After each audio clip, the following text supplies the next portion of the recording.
And nakikita natin na lalo pa kayo magiging successful when it comes to your pagkakakitaan mga kapiksi. Dito, sabi nga natin kanina guys, di ba may mga malalaking isda at blessings sa buhay nyo. So, ito guys, ibig sabihin nito, work hard and be grateful kasi magsisimula na magtuloy-tuloy yung magandang andar ng kabuhayan nyo guys. Tsaka parang nagiging matibay yung pundasyon right now mga kapiksi. Nararamdaman natin na medyo makakahinga-hinga na kayo ng maluwag guys in terms of your finances. Okay? So,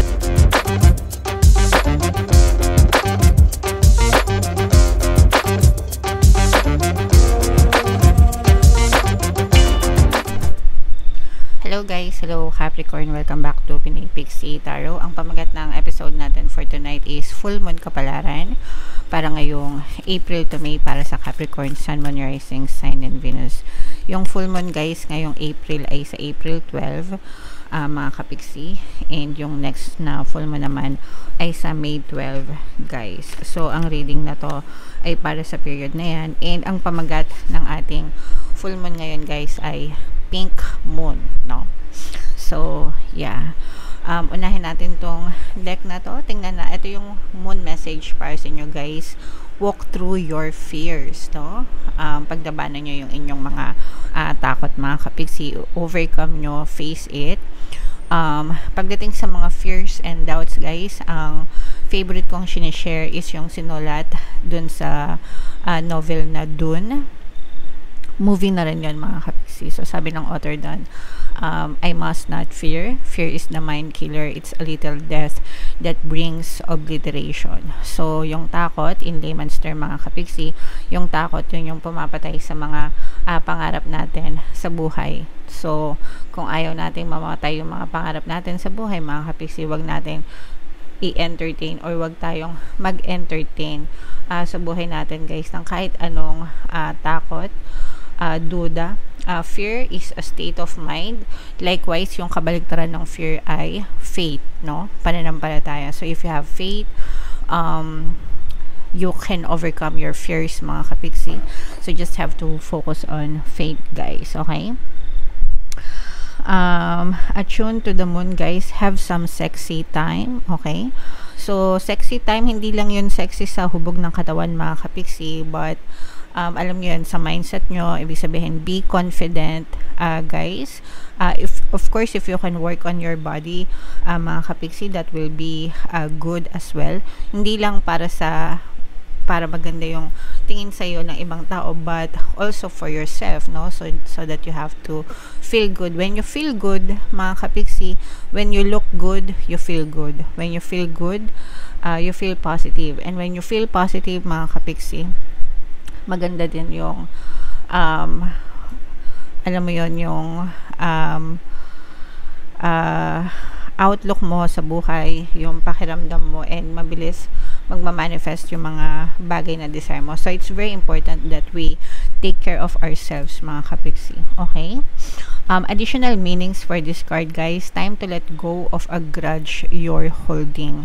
Yung mga hinanakit sa dibdib nyo guys, i-let go nyo na, okay? Hindi yan makakatulong sa inyo, so time to let go. Move on from jealousy, no? Yung jealousy equals insecurity yan mga kapiksi. That's why sabi ko sa inyo, insecurity, kapag insecure kayo guys, you have to focus on your self-concept, self-love mga kapiksi. Yun yung sagot sa mga insecurities. Kailangan asikasuhin nyo yung sarili nyo, palakasin nyo yung self-concept nyo mga kapiksi, so that you don't feel secure, you don't feel insecure, okay? Stop being obsessive. Huwag kayong ma-obsess sa isang tao, bagay, or sitwasyon, especially sa isang tao. Hayaan nyo sila yung ma-obsess sa inyo mga kapiksi. Huwag kayong maghabol.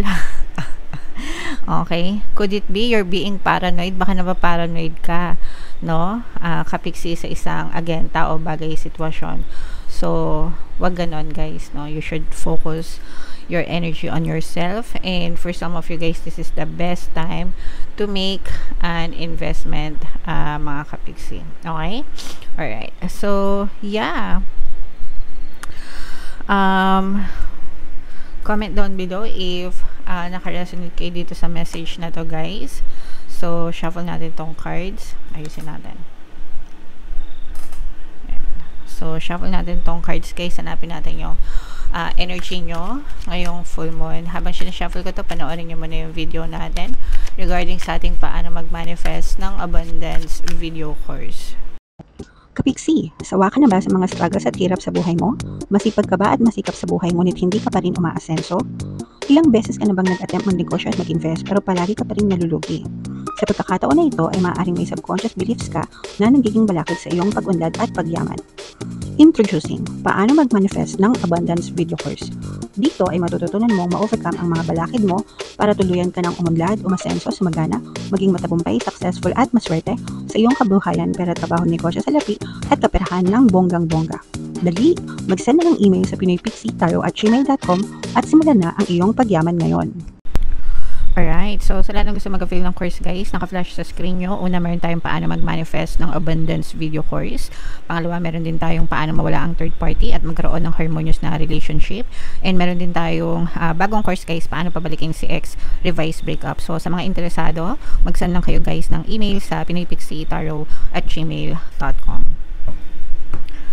So, eto guys, Capricorn kayo ay represent ng Queen of Pentacles. Ito yung ating moon energy, mga kapiksi. Ito yung both negative and positive, mga kapiksi. Pero, ang maganda dito guys is yung negative papatapos na, no? Because for some of you, there's a lot of problems na na-encounter kayo. Mga pagsubok ito, mga kapiksi, mga challenges, sobrang bigat nung pinagdadaanan ng iba sa inyo. Pero ang nakakatuwa sa inyo guys is kahit na marami kayong problema and pagsubok na pinagdadaanan, hindi pa rin kayo tumitigil, hindi pa rin kayo sumusuko sa mga hamon ng buhay, and you're still persisting hanggang sa tuluyan nyo talaga siyang malalampasan, mga kapiksi. Kasi pagkatapos, ito guys, parang ano na to, no? Kumbaga parang naranasan nyo na yung climax, diba? Pag sinabing climax, yung matindi, matinding part ng pagsubok, and unti-unti na siya nagda-die down, mga kapiksi. Ibig sabihin unti-unti nang natatapos, ceasefire, ganyan, tumatahimik, no, yung mundo ng mga problema nyo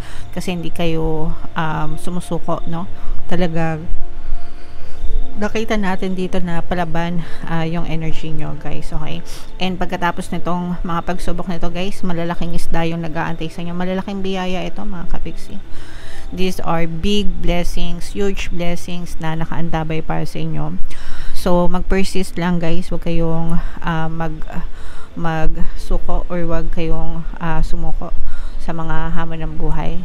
Normal lang naman yung mga problems guys. Pero, ang importante is you keep on going, mga kapiksi, hanggang sa tuluyan nyo siyang malampasan. And like I said, no, may mga malalaking isda na mahuhuli kayo, mga big blessings, huge blessings, mga big opportunities for some na pwedeng maging simula ng, alam nyo yun, pagkakakitaan nyo sa buhay. So, mag-affirm lang kayo guys. Blessings. Marami tayong mga subliminals dyan guys, no? Mga pampahatak ng pera, pampahatak ng swerte, pampahatak ng blessings, diba? Para mahatak yung blessings, pera, para maging masagana. Yung mga subliminals na yan guys, libre yan sa channel natin, and pwede nyo siyang pakinggan para tuloy-tuloy na dumating yung mga blessings sa buhay nyo, mga kapiksi. Hindi yan instant guys, no? Hindi instant ang pagkakaroon ng blessings, lalo na kung palagi kayo nagrereklamo sa buhay. So, if you keep on watching our videos and nararamdaman nyo sa mga readings na maraming blessings, you need to shift your energy para ma-align ka dun sa energy ng blessings and ma-experience nyo siya. So, you have to be grateful. Shift your attitude from complain to being grateful, mga kapiksi. And mag-affirm kayo guys, blessings, blessings come to me, money, money come to me, no? Para talagang mahatak nyo itong mga maraming kaperahan sa buhay nyo. So, i-type nyo na rin yan sa comment section guys. Money, money come to me.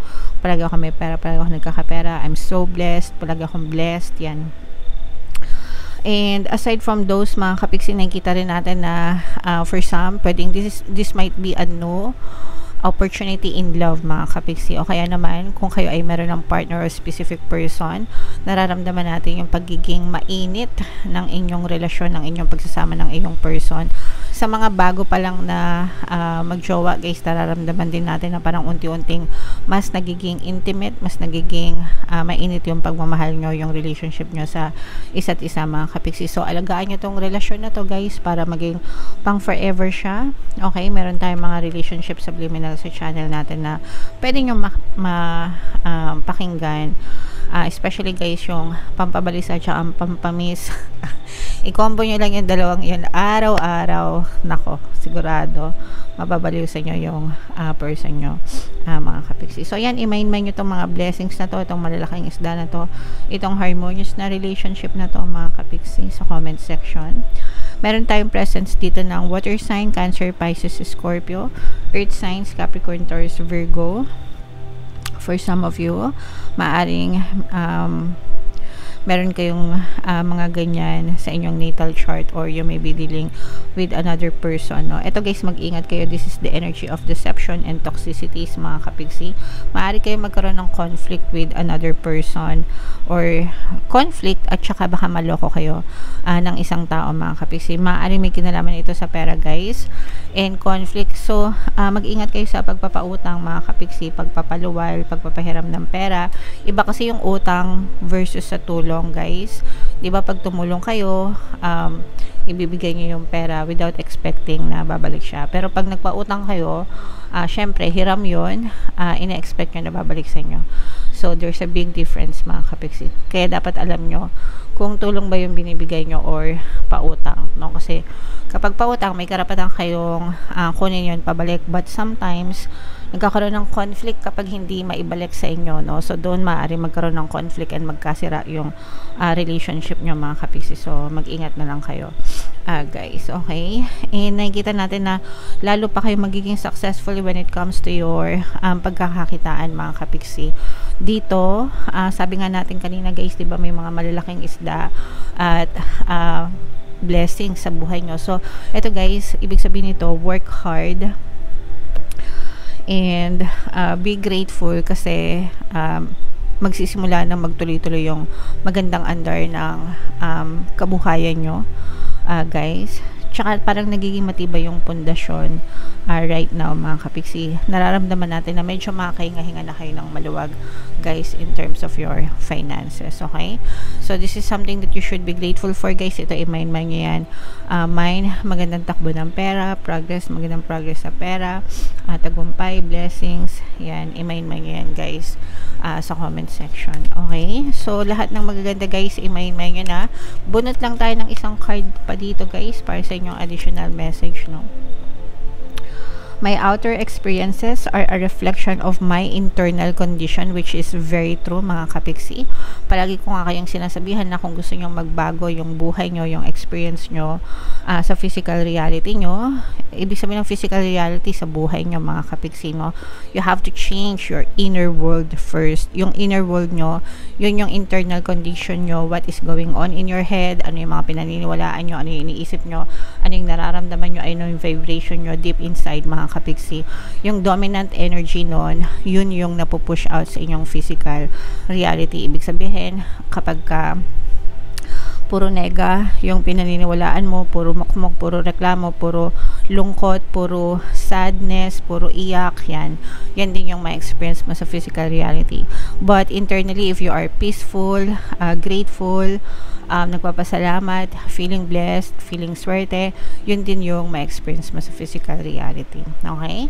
So yeah, comment down below guys if feeling nyo naka-resonate kayo for more tarot readings. Ito yung playlist nyo. Ito naman yung ating success stories ng paano mag-manifest ng abundance video course. Click here to subscribe guys. Ito yung ating mga pampaswerte subliminals. Thank you for liking, sharing, and subscribing. See you again next time. I love you all mga kapigsi. Have a nice day. Bye-bye.